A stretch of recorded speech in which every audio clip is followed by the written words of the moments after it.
Beredar isu PDIP dan Gerindra kecipratan duit tower BTS 4G Johnny G. Plate. Ini adalah serangan balik dari Nasdem.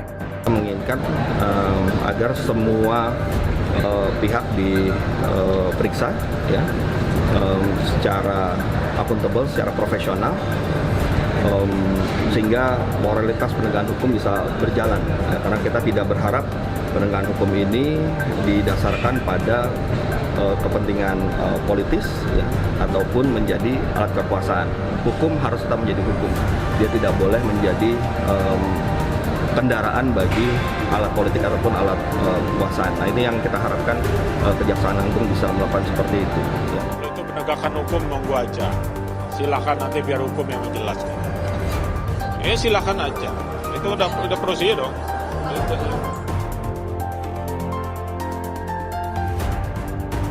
Ya, Nasdem mendorong Menko Polhukam Mahfud MD untuk membongkar isu aliran dana proyek BTS 4G yang disebut mengalir kepada PDIP dan Gerindra. Dari isu yang beredar dalam kasus BTS 4G ini, aliran dana tidak hanya mengalir kepada Partai Nasdem. Demikian penegasan Ketua DPP Partai Nasdem, Taufik Basari. Taufik meminta Mahfud yang sudah menyampaikan isu tersebut untuk menindaklanjuti secara hukum. Dia tidak mau hal tersebut hanya menjadi isu liar belaka. Karena itulah Taufik mengharapkan isu tersebut bisa ditindaklanjuti hingga diproses secara hukum. Termasuk kata dia Kejagung RI yang harus menindaklanjuti isu tersebut. Kejagung pun juga harus berbicara dengan basis fakta, data, dan hukum. Jangan kemudian juga turut membangun narasi, karena narasi bisa saja kemudian dibangun tapi tidak ada tindak lanjutnya.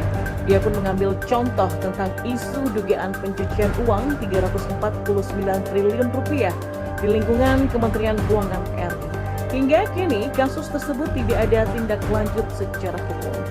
Ya, kalau kemudian ternyata tidak berujung pada penegakan hukum, tidak ada tindak lanjut berupa penegakan hukum atau tidak ada upaya yang mampu untuk merecovery sebesar 349 triliun seperti yang dilontarkan, ya artinya isu tersebut hanya menjadi isu politis, ungkapnya.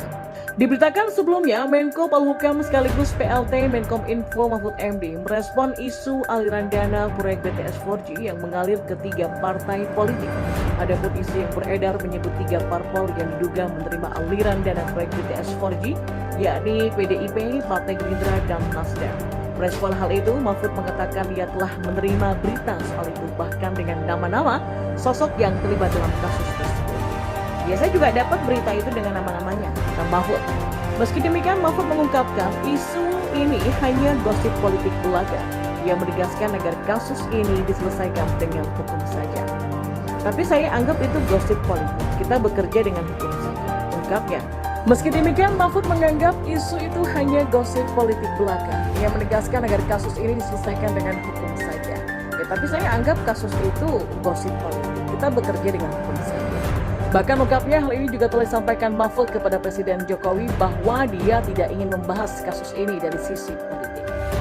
Saya juga sudah lapor sama Presiden, Pak, saya tidak akan masuk ke soal ini ya. Ini pembuktiannya akan rumit dan mungkin akan menimbulkan hubungan politik. Oleh sebab itu saya persilahkan kejaksaan atau KPK kalau itu di luar angka-angka yang sudah konkret untuk menyelidiki.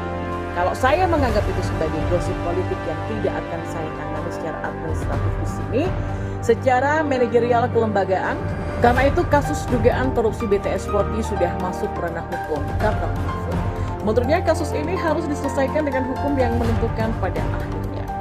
Ya, memang santer beredar kabar bahwa dana korupsi proyek BTS 4G diduga mengalir ke sejumlah partai politik atau parpol. Kasus tipikor ini membuat mantan Menkominfo Johnny G. Plate ditetapkan sebagai tersangka. Menanggapi hal itu, pelaksana tugas atau PLT Menteri Komunikasi dan Informasi atau Menkominfo Mahfud MD buka suara.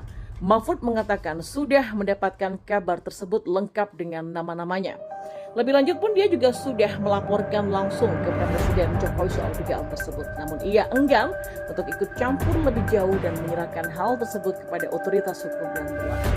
Mahfud pun mempersilahkan kejaksaan atau KPK untuk menyelidiki jika ada angka-angka di luar itu. Ya, seperti diketahui baru-baru ini Kejagung resmi menetapkan mantan Menkominfo Johnny G. Plate sebagai tersangka korupsi BTS 4G di wilayah 3T. Pihak Kejaksaan Agung telah menjelaskan kasus ini merugikan negara mencapai 8 triliun rupiah. Dirdik Jaksa Agung Muda Pidana Khusus Kejagung pun tadi menjelaskan pihaknya juga tengah mendalami kasus termasuk aliran dana korupsi tersebut. Kerugiannya lebih dari 8 triliun juga diungkapkan oleh Badan Pengawas Keuangan dan Pembangunan atau BPKB. Dan ini berdasarkan bukti yang didapatkan dan telah disampaikan pada Jaksa Agung. Berdasarkan